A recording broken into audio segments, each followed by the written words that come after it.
JDA JDA JDA JDA Hindu Muslim Sikh इत्तेहाद Hindu Muslim Sikh इत्तेहाद Hindu Muslim Sikh इत्तेहाद आवाज दो आवाज दो आवाज दो JDA JDA JDA LG administration होश में आओ एलजी एडमिनिस्ट्रेशन होश में आओ होश में आओ होश में आओ होश में आओ होश में आओ एलजी एडमिनिस्ट्रेशन होश में आओ होश में आओ होश में आओ एलजी एडमिनिस्ट्रेशन होश में आओ होश में आओ होश में आओ जेडीए जेडीए जेडीए जेडीए जनाब 44 दिन हो गए यहाँ प्रोटेस्ट करते हैं हमने। हम रोज़ आते हैं, 40 दिन के यहाँ आ रहे हैं रोज़। और हम यही कहना चाहते हैं गवर्नर इंतजामिया से, इन गरीबों का कुछ आज इधर से देखा नहीं है और इनको देखे और इनका मसला हल करे जल्दी तो जल्दी। और इनके पास कोई रहने के लिए जगह नहीं है, कोई इनके पास माल मवेशी भी इनका बेचारों का आज पहले मार गया था ठंड में। हम यही कहना चाहते हैं गवर्नर इंतजामिया से, प्राइम मिनिस्टर ऑफ इंडिया से, वो भी हमारी बात को देखे गरीब लोगों को।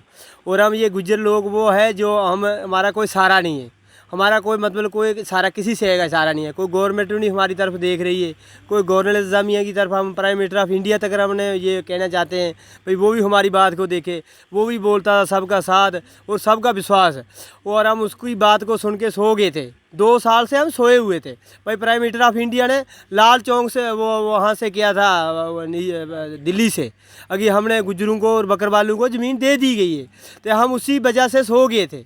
हम सोए हुए थे, हम जागते ही नहीं थे। हमारे को आज जगाया गया यहाँ रूपनगर में। आज इनके बेचारों के बगैर नोटिस दिए थे जेडीए ने, इनके मकान भी गिरा दिए गए और इनके बाथरूम भी गिरा दिए गए बेचारों के, जिनका हमारी माएँ बहनें दिन का इंतज़ार कर रात का इंतज़ार करती रहती है। भाई रात पड़े थे हम कहीं आगे पीछे जाएँ, उससे जाने से मजबूर हो गई है। तो वो ये रहने के लिए भी टेंट के नीचे रहते हैं। और रात भी इतनी बारिश हुई आज, ये इसको ठीक करके बनाया आज हमने इसको। आज हम यही कहना चाहता गवर्नर इंतजामिया से, ये बारिश में कई जगह रहे और ऐसे कहाँ चले जाएं बेचारे ये। और हमने जेडीए का भी मसला हल कर दिया गया, और जेडीए की ज़मीन ये नहीं थी और जेडीए की ये ज़मीन जंगलात की है। हम यही कहना चाहते हैं जम्मू में ये फॉरेस्ट राइट, जम्मू कश्मीर में फॉरेस्ट राइट एक्ट दिया हुआ है, इसको इम्प्लीमेंट क्यों नहीं किया?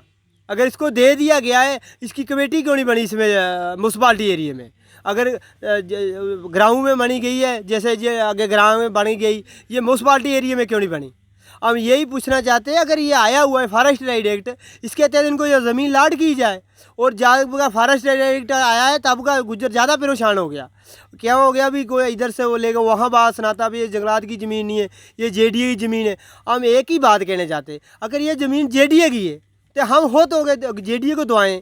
ये 47 से पहले के यहाँ रहते बेचारे, इनका दादा और दादी यहाँ गुजर गए, उनको आग लगी यहाँ मार गए बेचारे। अगर ये 47 में यहाँ नहीं रहते थे पर वो कैसे मार गए यहाँ आके? फिर उस तो बाद जेडीए से पहले इनकी गिरदौरी है, ये तो देखे ना थोड़ा इंसाफ। और जेडीए से पहले इनकी गिरदौरी भी है और 47 से पहले इनका कब्जा भी है।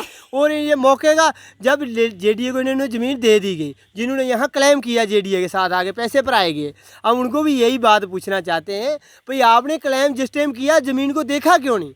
ऐसे ही खड्डे में पैसे क्यों फेंके? क्या वो पैसे फेंकने वाला क्या मतलब था? ऐसे ही वो ज़मीन का कब्जा इनके था। अब तो 127 अलॉटेज को उनके प्लाट दे दिए गए। हाँ प्लाट तो दे दिए गए और मसला इन बेचारों का गरीबों का हल नहीं किया गया आज तक। गवर्नर इंतजामिया ने ये देखनी चाहिए थी बात भाई, ये भी बेचारे आज इतने दिन से 44 दिन से ये यहाँ बैठे हुए धरने में, और इनके जिसने आज रात इस बारिश में निकाली गई होगी और जितनी इसने पीछे ठंड हुई गई, इनकी गाय अगले दिन इधर हमने खुद आई, वहाँ गाय मार गई थी बेचारों की, कभी भैंस मार गई, कभी छोटे बच्चे मार रहे, अभी आप भी ये बीमार हो रहे।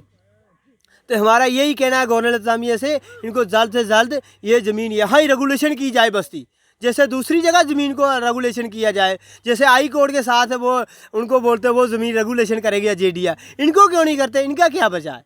ये क्या गरीब है बोल नहीं सकते, इसकी वजह से नहीं करते हैं। Thank you. मुश्किल में वो नवाब ये करना पड़ा फिर ही उठेगी। मैम क्या कहना चाहेंगे इस प्रोटेस्ट के बारे में? देखिए हम 44 दिन से यहाँ बैठे हुए हैं, तो अभी तक सरकार ने हमारा कोई फ़ैसला नहीं किया है। जेडीए का जो मसला था वो तो क्लियर हो चुका है। जिस तरह लाटिस का था, जो उनको अलाट हो गए हैं प्लाट, उन्होंने काम भी लगाया है अपना, उन्होंने पूरा कब्ज़ा ले लिया। तो अभी हम तो यहाँ बैठे हुए, हमारा अभी तक कोई मसला नहीं हुआ है, कोई हल नहीं हुआ है। ना सरकार ने किसी तरह की कोई हमें मदद दी है, ना हमें पूछा है, यहाँ कोई आया नहीं है किसी ने कुछ भी। ये 126 कनाल का जो बोलते हैं हमें ये एक साइड करके दी हुई है, तो इसका कोई लिखत में नहीं दी है, कुछ नहीं है, इसका कोई भी राइट हमें नहीं दिया है उन्होंने। तो इस तरह से मतलब हम यहाँ बैठे हैं, हमें कब ये उठाएंगे, यहाँ से क्या करेंगे, इस चीज़ का हमें कैसे पता है। जब तक हमें लिख के नहीं देंगे तो तब तक तो हमें कोई भरोसा नहीं है इनका। हम यहाँ बारिश में, ठंड में, हर मुश्किल में, हर परेशानी में यहाँ बैठे हुए हैं। हम सरकार को क्यों नहीं दिखते हैं इतने? और सब कुछ अगर सरकार को नज़र आता है तो हम भी आने चाहिए ना, हमें भी देखना चाहिए। जब उनको वोट चाहिए होते हैं तब तो वो हर एक गरीब भीख मंगा जो होता है उसके घर तक भी वो पहुंचते हैं। तो जब उन भिखारियों की बारी आती है, अगर वो मांगते हैं तो वो उनके टाइम ये सरकार कहाँ सो जाती है? तब ये क्यों नहीं कोई फैसला करते हैं? हालांकि ये ज़मीन जो है ये जेडीए की नहीं है, ये ज़मीन फॉरेस्ट की है। तो इनको ये भी देखना चाहिए, ये चीज़ क्यों नहीं देख रहे हैं? जेडीए ज़बरदस्ती इस ज़मीन के अंदर कैसे आ रही है? तो हमें कहीं ना कहीं ये मजबूर कर रहे हैं किसी बड़ा कदम उठाने के लिए, क्योंकि इतना सब्र कोई नहीं कर सकता जितना हमने किया है। तो ये सारी दुनिया ने देखा है, हमारा सब्र भी देखा है। तो हमारा इम्तिहान जिस तरह ये ले रहे हैं और नहीं लें, सरकार को कुछ ना कुछ कदम उठाना चाहिए, हमारे लिए कोई सोचना चाहिए। ये ज़मीन जो है हमें ये लिखत में दें, इसका हमें ये हमारे नाम करें। जो 26 कनाल 13 मरले जो हमें ये दे रहे हैं तो ये हमें लिख कर दें। तो इसीलिए यही हम कहना चाहेंगे कि सरकार को इसके ऊपर कोई ना कोई कदम जल्द से जल्द उठाना चाहिए कि गरीब लोगों को इतना मजबूर ना करें कि हमें कोई और भी बड़ा कदम उठाना पड़े जिससे सारी दुनिया परेशान हो जाए।